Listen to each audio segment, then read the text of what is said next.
Hemos cantado con el rey David: gustad y ved qué bueno es el Señor. Gustad y ved qué bueno es el Señor. Todos tenemos alguna experiencia de haber conocido a una persona especial, cuya bondad nos ha cautivado el corazón. Persona especial cuya amistad nos ha llenado inmensamente, cuyo estar con él ese tiempo, pasar tiempo con él, era una delicia, un pedacito de cielo. Hemos tenido, y hay, gracias a Dios, personas de corazón noble, corazón bueno. Fijaos, si esto es en la experiencia de la relación entre nosotros los hombres, ¿qué nos será la bondad de Dios? Gustad y ved qué bueno es el Señor. Dios es bueno, Dios es la misma bondad. En la inmensidad de su ser, en la infinitud de su existencia, Dios es la misma bondad. El Padre eterno que engendra al Hijo, el amor de entre ambos que es el Espíritu Santo. Un misterio de amor que San Juan resume en esa expresión: Deus caritas es, Dios es amor. Y esa bondad, ese amor de Dios se derrochó en la creación. Y Dios decidió crear el mundo por puro designio de amor, sin necesidad alguna, sin tener, vamos a decir, obligación. Quiso dar la existencia a todo cuanto existe, a todo cuanto hay. Es hermosísimo el relato del Génesis en ese lenguaje poético, como cada día de la creación termina y vio Dios lo que había creado y vio Dios que era bueno. Pasó una tarde, pasó una mañana, el día siguiente. Dios nos ha regalado este mundo maravilloso, esta creación, para que nosotros los hombres nos sirvamos de ella para alcanzar los bienes del cielo. Dios nos ha dado todo cuanto existe y sería casi imposible enumerar los beneficios que Dios nos ha dado a través de su creación. Nosotros, con el pobrecillo de Asís, con San Francisco, hemos de cantar también el cántico de las criaturas: omnipotente, altísimo, bondadoso Señor, y darle gracias por todo lo que el Señor nos regala cada día. Porque además Dios no solamente ha sido bueno al crearnos, sino que Dios ha sido bueno también, y es bueno, al conservar todo cuanto existe. Pues todo lo que existe, existe porque Dios lo mantiene en el ser, en la existencia. Dios es bueno, gustad y ved qué bueno es el Señor. Y ese Dios que es bueno nos ha querido dar el don de la vida. La obra cumbre de su creación es el hombre. Hagamos al hombre a nuestra imagen y semejanza. Y a nuestra imagen y semejanza Dios creó al hombre y a la mujer.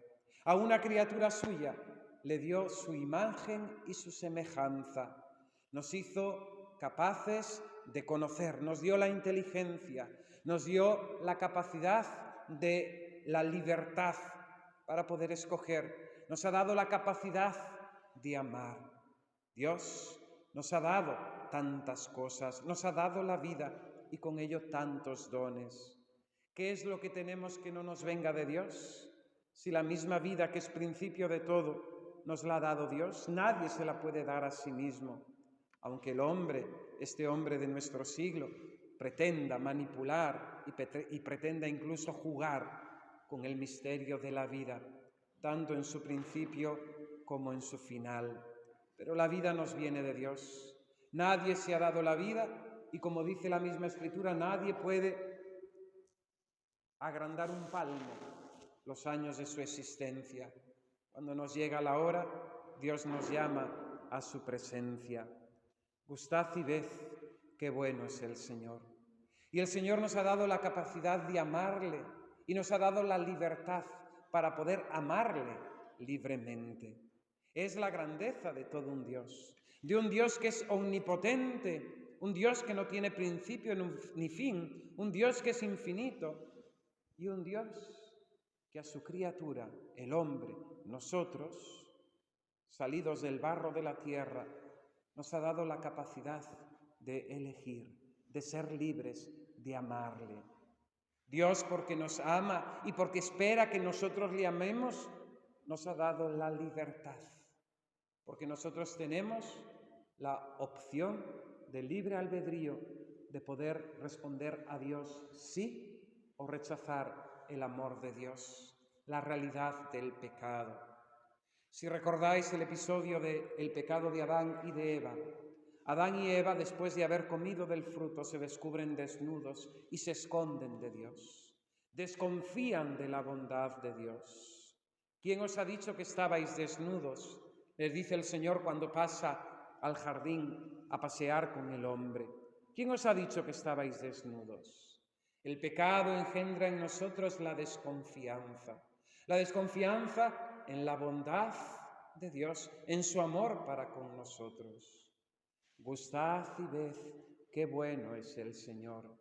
Y hemos de reconocer con el salmista, con la Iglesia, con nuestra fe católica, que el Señor es bueno, porque nos ha dado todo cuanto tenemos y nos ha dado todo cuanto existe para nuestro desarrollo de nuestra vida y para que podamos alcanzar el cielo. Gustad y ved qué bueno es el Señor. La bondad del Señor, su amor por nosotros, llegó a su culmen, a su mayor expresión, cuando nos entregó a su propio Hijo. Dice Jesús en el Evangelio de San Juan, capítulo 4, si no me equivoco: tanto amó Dios al mundo que entregó a su Hijo único. Un amor de Dios hasta la locura de la incomprensión, pues no solamente nos entrega a sí mismo la vida, sino que nos entrega aquello que es más querido para Él, a su Hijo, nuestro Señor Jesucristo, para que muriendo por nosotros en la cruz, nosotros tengamos vida abundante, vida eterna. Y así son las bondades de nuestro Dios. Hoy os invito con el salmista a hacer ese ejercicio de oración y en la presencia del Señor a recordar las bondades del Señor para con cada uno de nosotros. Porque el Señor nos lo ha dado todo. Nos ha dado su vida, nos ha dado la Iglesia, nos ha dado la fe, nos ha dado a su Madre Santísima, nos ha dado la Eucaristía, nos da a nuestros hermanos en la fe. El Señor es bueno, el Señor nos cuida. Ante el Señor no somos un número, ni pasamos desapercibidos, ni Dios vive alejado de nosotros. El Dios en el que creemos es el Dios que está cerca, el Dios que nos ama, el Dios que nos cuida. Gustad y ved qué bueno es el Señor. Y esto incluso, mis queridos hermanos, hemos de cantarlo y hemos de afirmarlo en nuestra fe, de confesarlo también en los momentos de prueba y de dificultad, en los momentos de sufrimiento, en los momentos de cruz donde no comprendemos nada, en los momentos de oscuridad donde parece que Dios se ha ocultado, que Dios nos ha abandonado. Y tenemos que confesar: gustad y ved qué bueno es el Señor, porque el Señor no se aleja de nosotros. El Señor prueba a sus hijos, nos dice la carta a los Hebreos, por medio del sufrimiento, como probó a su Hijo único, porque para alcanzar el cielo, para llegar a la vida eterna, para gozar de la bienaventuranza de Dios, hemos de caminar por esa vía estrecha, por ese camino angosto. Hoy la palabra de Dios en el Santo Evangelio nos evoca aquel escándalo que para los discípulos de Jesús era su predicación. Bien vemos en el Evangelio que Jesús tiene diferentes modos de hablar, según la ocasión y según las circunstancias, según aquellos que le están escuchando. Jesús tiene palabras de ánimo, de perdón, de misericordia, para aquellos que contritos de sus pecados se acercan a Él a pedir misericordia.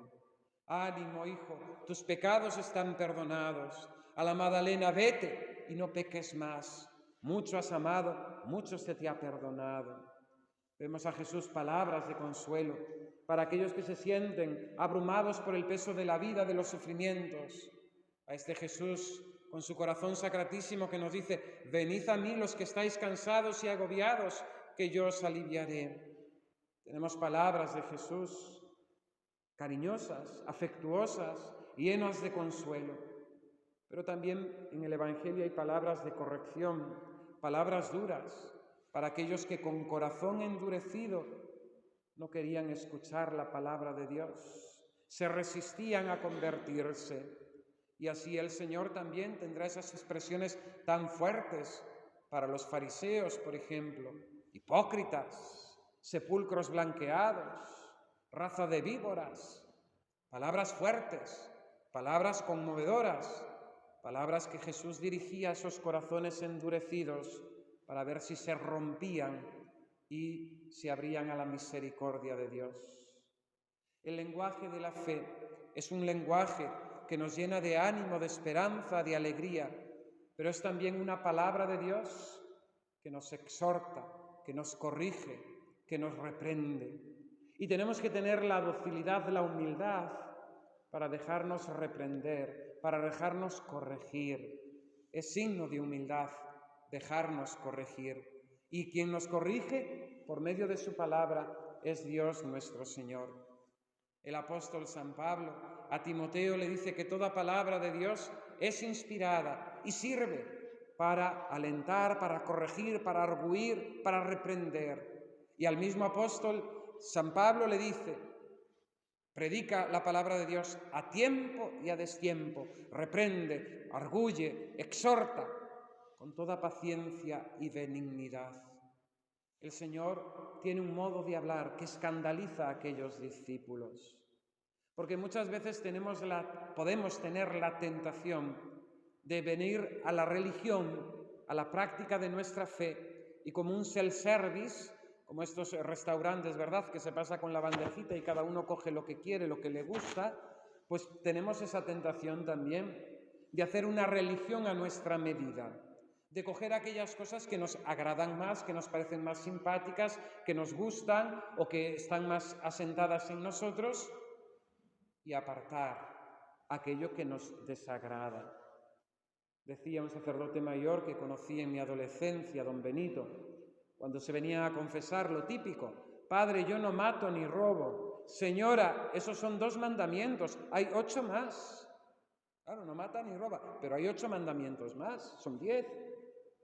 Entonces tenemos que tener esa humildad para coger la palabra de Dios. ¿Cuál es el motivo de que los discípulos se escandalicen de lo que Jesús está diciendo y que finalmente lo abandonan? Dice: desde entonces muchos discípulos suyos se echaron atrás y dejaron de ser sus discípulos. Jesús está hablando del pan de vida. Ha realizado el gran prodigio de la multiplicación de los panes. Ha dado de comer a más de 5.000 hombres. Pero esa acción de Jesús no tiene simplemente un significado, vamos a decir, sociológico, caritativo, vamos a decir, filantrópico, de saciar a una multitud. No, Jesús está realizando un signo que refiere a algo mucho mayor, más importante, más profundo, una verdad de fe. Y lo explicará días más tarde en la sinagoga de Cafarnaúm, el largo discurso del pan de vida. Y Jesús les dice a los judíos y a sus discípulos: mi Padre es quien os da el verdadero pan del cielo. Mi carne es verdadera comida, mi sangre es verdadera bebida. Quien come mi carne y bebe mi sangre tiene vida eterna, y yo habito en él, y yo lo resucitaré en el último día. Quien no come mi carne ni bebe mi sangre no tiene vida eterna. Jesucristo está hablando del misterio de la Eucaristía, del misterio de su cuerpo y de su sangre, que bajo unos velos tan pobres como un poco de pan y un poco de vino se hace presente cada día en nuestros altares, cuando el sacerdote pronuncia las mismísimas palabras de Cristo: hoc est enim corpus meum, esto es mi cuerpo, y que es cáliz sanguinis mei, este es el cáliz de mi sangre, sangre de la alianza nueva y eterna, que será derramada por vosotros. Los judíos comprendieron perfectamente las palabras de Jesús y los discípulos entendieron las palabras de Jesús, pero no quisieron entender, aceptar, coger el contenido, porque Jesús está hablando de su pasión, de su muerte, de su cruz, de su entrega. La Santa Misa es la renovación del sacrificio de Cristo en la cruz. No es una fiesta muy alegre, es una fiesta, pero una fiesta sagrada. Es un banquete, pero es un banquete sagrado. La misa es la renovación incruenta del mismo sacrificio de la cruz. Bajo esas apariencias, como he dicho, tan pobres, de un poco de pan, de un poco de vino, Jesucristo renueva su sacrificio. Nosotros nos hacemos contemporáneos de aquel Calvario y el Calvario se levanta nuevamente sobre nuestros altares. Y ante tal misterio no cabe otra actitud que la adoración, la admiración, la alabanza, la glorificación de Dios. Gustad y ved qué bueno es el Señor. Este Dios que cada día se entrega por nosotros y que desde su entrega en el altar nos está pidiendo a cada uno de nosotros nuestra propia entrega. Jesús se entrega a cada uno de nosotros. Y en la Sagrada Comunión no es un amor general, como a lo mejor a veces escuchamos a gente con unas buenas palabras, unas palabras rimbombantes, bien sonoras, los políticos de hoy en día que hablan así, todo ese lenguaje muy, vamos a decir, muy filantrópico. No. Jesús se entrega y se nos da a cada uno, a ti en particular, el cuerpo de Cristo. Guarde tu alma para la vida eterna. Guarde tu cuerpo y tu alma para la vida eterna. En la Sagrada Comunión tenemos esa muestra de amor cotidiana, diaria, que el Señor nos da a cada uno de nosotros. Y hemos de querer recibirlo y hemos de ansiar recibirlo. Los santos eran locos por la Eucaristía, por la Santa Misa, por la Sagrada Comunión. Hombres como nosotros, con nuestros mismos problemas, dificultades, trabajos, con mucho más que nosotros, que tenemos una vida generalmente mucho más cómoda porque tenemos un desarrollo, un progreso que hace no mucho no lo había. Y eran cotidianos. Recuerdo a mi abuela contarme cuando ella iba a vender leche a Cangas, que le asombraba siendo jovencita, aquellas mujeres enlutadas que desde abajo, desde el Carmen, que no existía, subían tempranísimo a la misa aquí a San Martiño. Era la fe de nuestros mayores, pero una fe verdadera, una fe centrada en lo principal, que es Jesús presente en el Santísimo Sacramento del altar. Jesús se ofrece y está esperando nuestra respuesta. Él nos ha hecho libres y Él espera nuestra respuesta libre. Jesús hoy también a nosotros nos dice: ¿queréis entregaros a mí? ¿Queréis amarme? ¿Queréis creer en mis palabras? ¿Queréis vivir mi vida? O también, como a los apóstoles y a aquellos discípulos, le dice: ¿o también vosotros queréis marcharos? Muchos se han marchado a lo largo de la historia. Muchos no vienen, ni tan siquiera aparecen por aquí.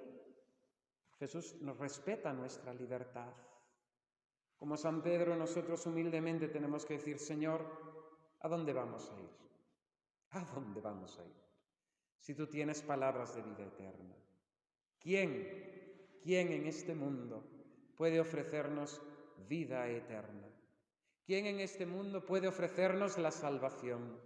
¿Quién en este mundo puede darnos el perdón de los pecados?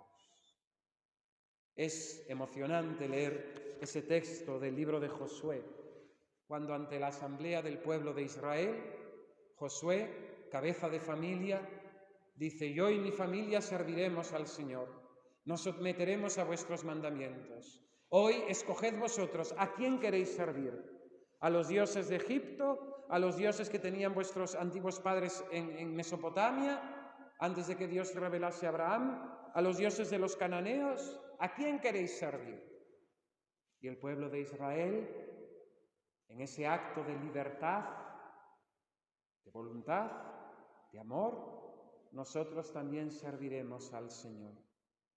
Porque el camino de los mandamientos de Dios, aunque a veces nos puedan parecer pesados, aunque a veces la tentación nos pueda decir: es que Dios no quiere que seas feliz, Dios quiere sacarte todo aquello que te gusta. Los mandamientos de Dios son el camino para la verdadera libertad. Libertad sobre el maligno, libertad sobre el mundo, libertad sobre nosotros mismos y nuestras malas pasiones y nuestras malas intenciones. El camino de los mandamientos de Dios es el camino de la felicidad en este mundo, en medio de las pruebas y las dificultades, y el camino de la salvación, de la bienaventuranza eterna, de la vida con Dios para siempre.